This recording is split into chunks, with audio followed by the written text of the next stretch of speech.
All right, we're back with the second part of this video. So now we're looking into solving some literal equations. So literal equations are these equations that have mostly letters, maybe a few numbers, but it's always a good idea to mark what you're trying to solve for.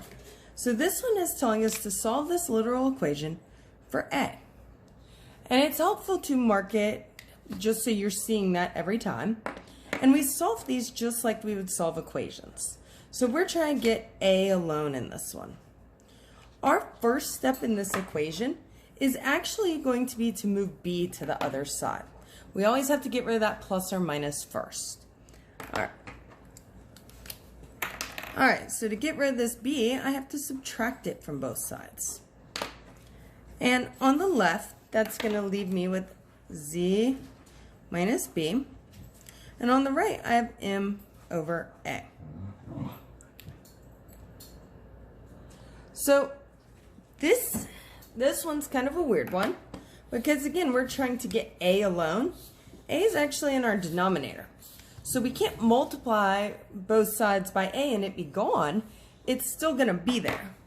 Okay, but that's actually what we're going to have to do there. We can't multiply by M because that would still leave A in the denominator. So we're going to multiply both sides by A.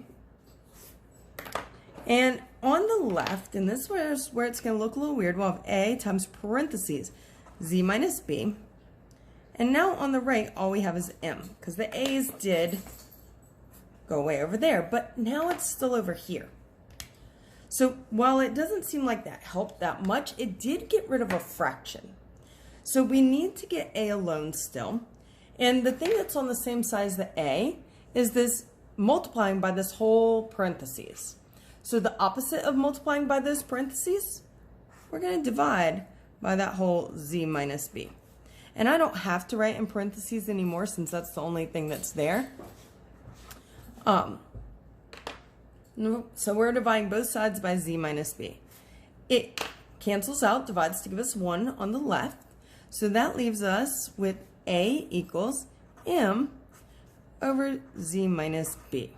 So that met our goal of getting our A alone. So that would be our final answer.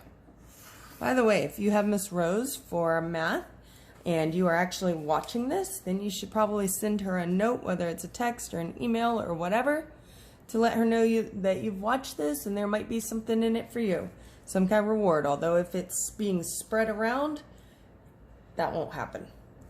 All right, number 13 here. We're being asked to solve this literal equation for Y. So Y is what we're trying to get alone. And this is actually kind of a preview of some stuff we're going to do in one of our upcoming units, because this equation is in what we call standard form. And when we're solving for Y, we're actually changing it to slope-intercept form.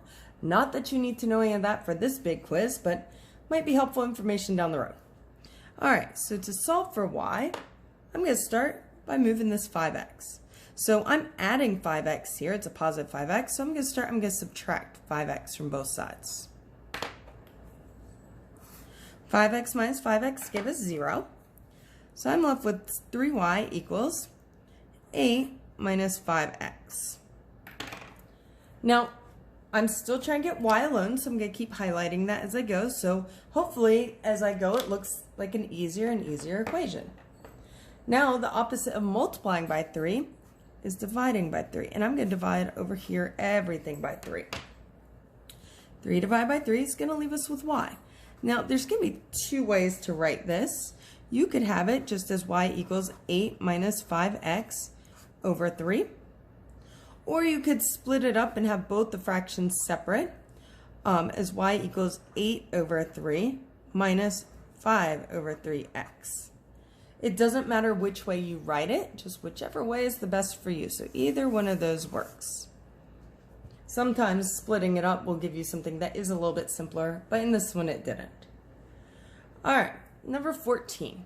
We're being asked to solve for M. Now, M is in the middle here. So first thing we notice, we have a fraction here. We don't like fractions. We want to get rid of fractions. So this is 1 over 2, 1/2. The opposite, or to get rid of that, we're going to multiply both sides by 2. Okay, and the reason we chose 2 was because that was our denominator of our fraction. So now on the left, I have 2 times k. And on the right, I just have mv squared. And again, I'm going to highlight that m, showing that that's what's remaining, or that's the letter we're trying to solve for. And we can see kind of what's left there.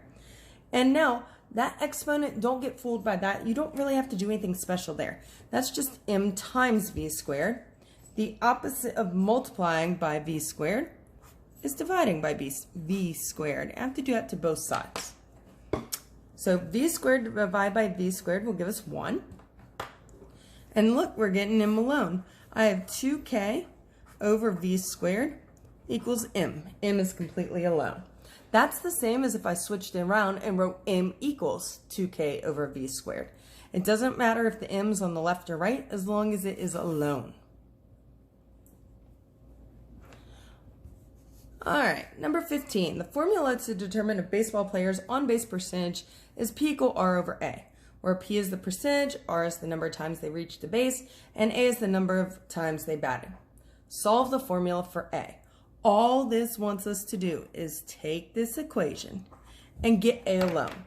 That whole long description, all it was doing was telling us what all the variables stood for, which, to be honest, didn't really matter for solving it. So it wants us to get A alone.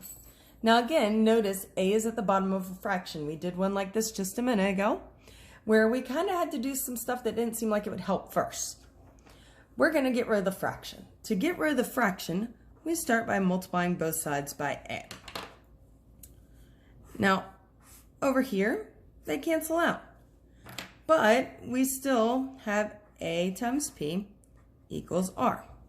And remember, typically you'll see the letters written in alphabetical order. And again, we're getting A alone.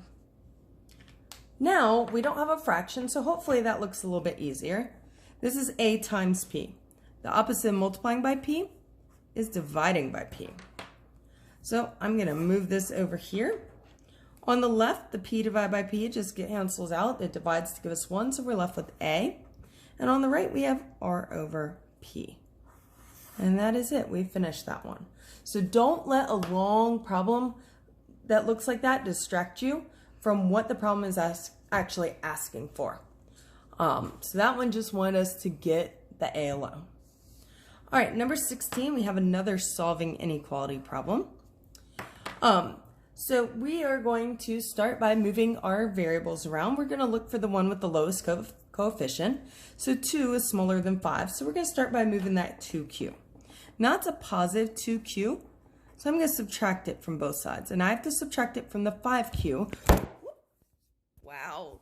Sorry, my dog just knocked the camera down. I have to subtract it from the 5q because they are like terms. All right. 2q minus 2q gives us 0. So be careful of that minus. That stays there. That's a negative. And over here, I have 5q minus 2q. 5 minus 2 gives us 3, and that q stays there. Now, I do have a lot of 3's in this problem. So that is a little bit weird there. I'm still trying to get q alone. Oh.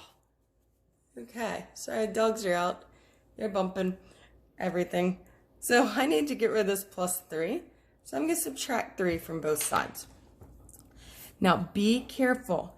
On the left, this negative 3 minus 3. All we do, if they're both negative, we add them together. 3 plus 3 is 6. And we keep that negative sign. And then I still have 3q on the right. Now, the opposite of multiplying by 3 is dividing by 3. And I'm going to have to write this over here. Negative 6 divided by 3 is negative 2. And I don't have to flip my sign because the number I'm dividing by is positive. I'm dividing by positive 3. So it doesn't matter that there's a negative in here. It's only the number I'm dividing by. So I have negative 2 is greater than q. Again, I don't really like it written that way, so I'm going to change it with the q first. Notice how the point is pointing to the q. I need to keep the point pointing to q because, again, I'm not flipping because of anything mathematically, just to change that answer around. So I get q is less than negative 2. All right, we have one more problem here. All right, so write an inequality and solve. So Michael wants to get at least an 82 test average. Let's stop with that. So we're talking about his test average, and we are comparing it to 82. Now, at least means he wants to get an 82 or more. So he wants to get that or more. So his test average, he really wants it to be more than 82, but he's okay with it being 82, so at least. All right, so that's just the basic setup of his problems. Now remember, to find an average, you have to add all the numbers together and divide by how many there are. So on his first 3 tests, his grades were 77, 95, 81. He also has a project to turn in. That project is another missing grade. We're going to call that X. And we want to know what grade he's going to have to get on his project in order to get the goal grade. So let's set this up. We have these 3 tests, 77, 95, 81, plus a project that's X. To find the average of these, I'm going to add them all together, and I'm going to divide by 4, because 4 is how many numbers there are, including the X. So I need to solve this one. So I'm going to start out, and I'm going to add these up. 77 plus 95 plus 81. Whoops. Got too many pluses there. 7 plus 5 is going to give me 12 plus 1 is 13. 9 plus 1 is 10. 8 plus 7 is 15. So 10 plus 15. 10 plus 15 is 25. All right, so I'm simplifying. All that added to 253, so 253 plus x over 4 is greater than or equal to 82. Okay, now I need to keep going with this. So I need to get rid of this whole divided by 4. The opposite of dividing by 4 is multiplying by 4. So over here, I'm going to do 82 times 4. 2 times 4 is 8. 8 times 4 is 32. So on the left side, my 4's divide out to give me 1. I have 253 plus x is greater than or equal to 328.